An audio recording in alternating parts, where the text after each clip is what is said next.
They told her to stop praying. After 7 painful years of marriage, endless hospital visits, and countless tears, even the people closest to her had quietly given up hope. But Grace Thompson refused to let go of God. Every night, while the rest of the city slept, she would kneel beside her bed, place a trembling hand on her stomach, and speak through tears. "Lord, even if everyone else stops believing, I still trust you." Grace and her husband Daniel had dreamed of a home echoing with children's laughter.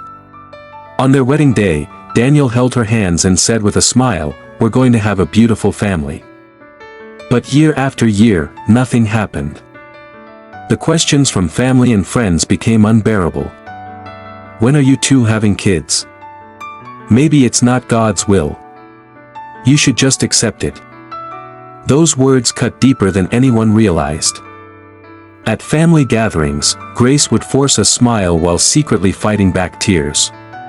Some nights she cried herself to sleep while Daniel held her quietly, feeling helpless. Determined to fight, they poured all their savings into fertility treatments. They went through 3 grueling rounds of IVF.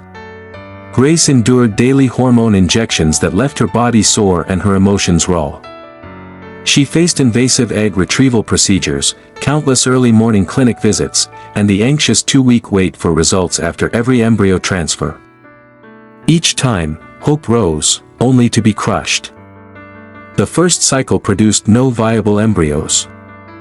The second ended in an early miscarriage. The third round brought them the most devastating call of all: "I'm sorry, none of the embryos implanted." It didn't work.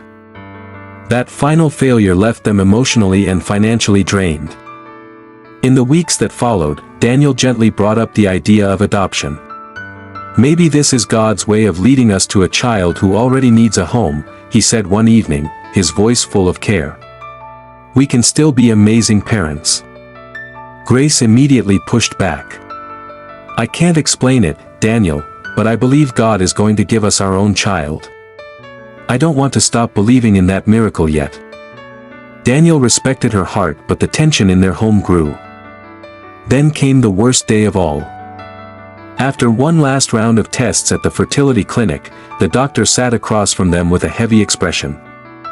"I'm sorry," he said gently. "At this point, the chances of you conceiving naturally are extremely low and almost impossible. The failed IVF cycles confirm how challenging this is." The room went silent. On the drive home through the pouring rain, Grace stared out the window, saying nothing. Daniel reached for her hand but struggled to find the right words. That night, Grace locked herself in the bathroom and broke down completely. "God, why?" she cried. "We've prayed. We've trusted you. We've done everything medically possible. What more can we do?"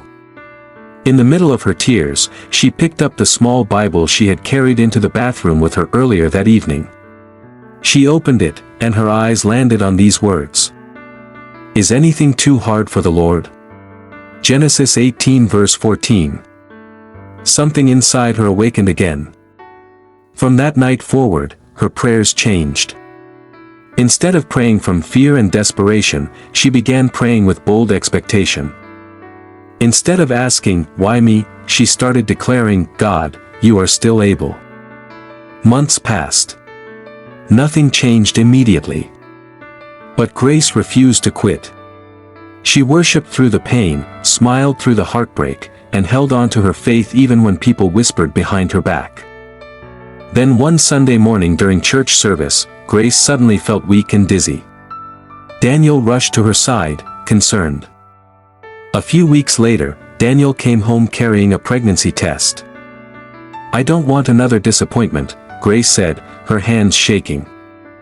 Daniel looked at her with love and said softly, "Let's believe one more time, babe." Minutes later, Grace stood frozen in the bathroom. 2 bold lines. "Positive." "Daniel," she called out, voice breaking. He rushed in. The moment he saw the test, tears filled his eyes. "Oh my God, it's positive," he said. They fell into each other's arms, laughing and crying at the same time. 9 months later, the same woman who once cried bitterly after failed IVF now held her beautiful baby girl in her arms. Doctors had called it nearly impossible. Science had failed multiple times. But God succeeded. On the day of the baby dedication, Grace stood before the church holding her daughter, tears streaming down her face. There were moments I wanted to give up. Moments after every failed IVF when I thought God had forgotten me. But He was working behind the scenes the whole time. Daniel wrapped his arm around her and added, "Our waiting season wasn't punishment. It was preparation for our miracle." If you're watching this today and you're praying for something that seems impossible, a child, a breakthrough, healing, or restoration, hear this. Don't give up. God still hears every prayer spoken through tears. Your delay is not your denial. Sometimes the greatest miracles come right after the biggest disappointments. If this story touched your heart, subscribe to Whispers of Life by Negaram for more emotional, faith-filled stories that inspire hope and strengthen faith. And drop a "God is able" in the comments if you believe God is still working miracles today.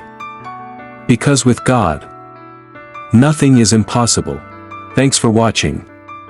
Like, comment, and subscribe.